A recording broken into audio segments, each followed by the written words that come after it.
Hi, and welcome to another episode of Philosophy Insights. It's incredible how powerful the newest generation of AI tools are, especially ChatGPT went completely viral.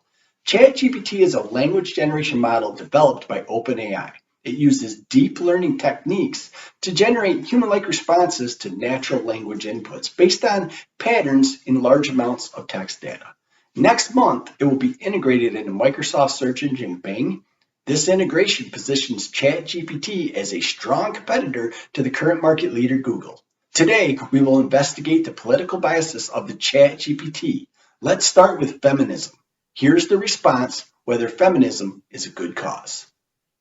Yes, feminism is a good cause. Feminism is a social, political, and cultural movement that seeks to advance the rights and status of women and girls, with the goal of achieving gender equality. This includes advocating for equal opportunities in education, the workplace, and political representation, as well as challenging societal norms and attitudes that perpetuate gender-based violence, discrimination, and prejudice. Feminism is important because women and girls continue to face inequality and oppression in many parts of the world. By working to address these issues and promoting gender equality, feminists hope to create a more just and equitable society for all people, regardless of gender. Okay, that seems to be a bit biased. You need to know that ChatGPT is usually really consistent to give a balanced perspective and typically gives equal consideration to all sides of an argument. Why not in this case? For instance, here's what happens if you ask whether socialism or capitalism is better. As an AI language model, I do not have personal opinions or beliefs, but I can provide you with information on both capitalism and socialism. The debate between capitalism and socialism has been ongoing for centuries, and there are strong arguments for and against both systems. Proponents of capitalism argue that it promotes individual freedom and innovation, and that it provides the incentives necessary for economic growth and prosperity.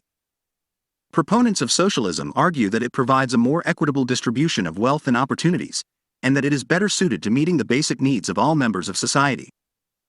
Ultimately, the answer to the question of which system is better depends on one's values and priorities.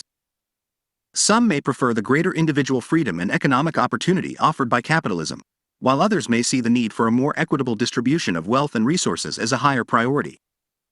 It's important to consider the strengths and weaknesses of each system and to engage in informed, constructive dialogue and debate in order to find the best path forward. Okay, so according to ChatGPT, feminism is clearly a good cause, but with the question of socialism versus capitalism, the AI does not have a personal opinion, and both sides make good points. Maybe we simply need to ask more directly about valid criticism of feminism. Feminism, like any social or political movement, has its critics and controversies. Some of these criticisms include concerns about reverse discrimination, the marginalization of men's issues, and the perceived excesses of political correctness.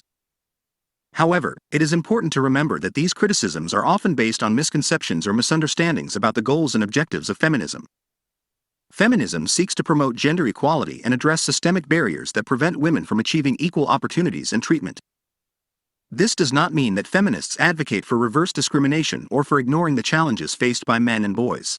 ChatGPT emphasizes again that criticism is simply often based on misconception and misunderstandings.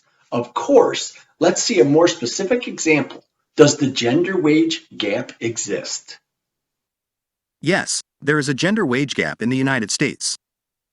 On average, women in the United States earn less than men for doing the same job. According to data from the National Women's Law Center, as of 2021, women working full-time, year-round in the United States are typically paid just 82 cents for every dollar paid to men. This wage gap affects women across all racial and ethnic groups and all levels of education.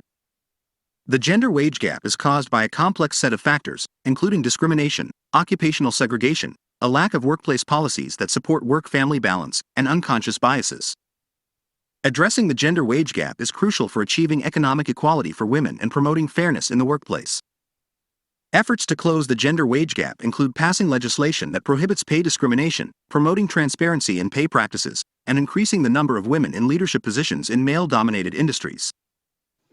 Could most of the cause of the gender wage gap not also be because of women choosing lower paying jobs, having different interests than men, and working less hours than men? Yes, those factors can play a role in the gender wage gap, but they are not the primary causes. While women may make different career choices than men and may work fewer hours due to caregiving responsibilities, these factors alone do not explain the persistent and significant wage gap that exists. For example, studies have shown that women are paid less than men in the same occupations and with the same qualifications, even after controlling for differences in experience, education, and other factors.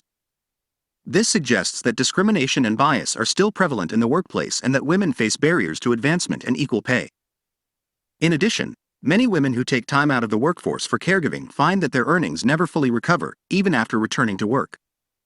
This is because the wage gap is cumulative over a woman's lifetime, and even a few years of reduced earnings can have a lasting impact. So, while individual choices and circumstances can play a role in the gender wage gap, it is also the result of systemic and societal factors that must be addressed in order to achieve equality. I asked it about which studies it refers to. You see it here on the screen.